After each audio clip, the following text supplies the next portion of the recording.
இது மத்தவங்களுக்கு வேணா எலெக்ஷன், ஆனா இந்த விஜய் கூட நிக்கிறவங்களுக்கும் இது ஒரு இமோஷன். நான் சந்தோஷப்பட்டா மக்கள் சந்தோஷப்படுறாங்க, மக்கள் சந்தோஷப்பட்டா நான் சந்தோஷப்படுறேன். எனக்கு ஒண்ணுனா மக்களுக்கும், மக்களுக்கு ஒண்ணுனா எனக்கும். கண்ணு கலங்கும். எவ்வளவு அவதூறுகள். இந்த கரூர் விஷயத்தை பத்தி ஊருக்கே தெரியும். ஆனா போடு, விஜய் மேல பழிய போடு. என்னடா இவ்வளவு பெரிய ஒரு பழிய தூக்கி விஜய் மேல போட்டாலும் மக்கள் விஜய் கூடவே நிக்கிறாங்க. இது என்னடா அதிசயமா இருக்குது அப்படின்ட்டு அது ட்ரை பண்ணி பார்த்தாங்க. அது மக்கள் கிட்ட எடுபடல. சரி, அடுத்து வேற என்ன பண்ணலாம்? முடக்கு. ஜனநாயகனா முடக்கு.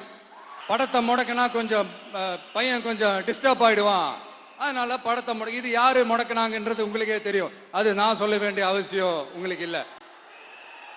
ஆனா இவனாடா இவன் படத்தை முடக்கினாலும் அவன் பாட்டுக்கு அதை கண்டுக்காம அவன் பாட்டுக்கு வேலையை பார்த்துட்டு போயிட்டே இருக்கான். அதுவும் எடுபடல.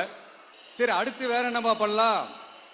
நம்மளை சுத்தி இருக்கிறவங்கள வச்சு, அதாவது இத்தனை வருஷமா வெயிட் பண்ணி இப்போ எலெக்ஷனுக்கு 30 நாளைக்கு முன்னாடி கரெக்டா அந்த டைம் பார்த்து ஒரு அவதூறு பரப்ப வேண்டியது. அது என்னன்னு உங்களுக்கே தெரியும்.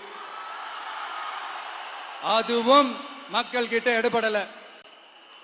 அது மாதிரி எத்தனை சோதனைகள், எத்தனை வேதனைகள் நீங்க கொடுத்தாலும் இந்த திமுக நாளையோ இல்ல இந்த பாஜக நாளையோ இல்ல இந்த மற்ற பலர் நாளையோ இல்ல எந்த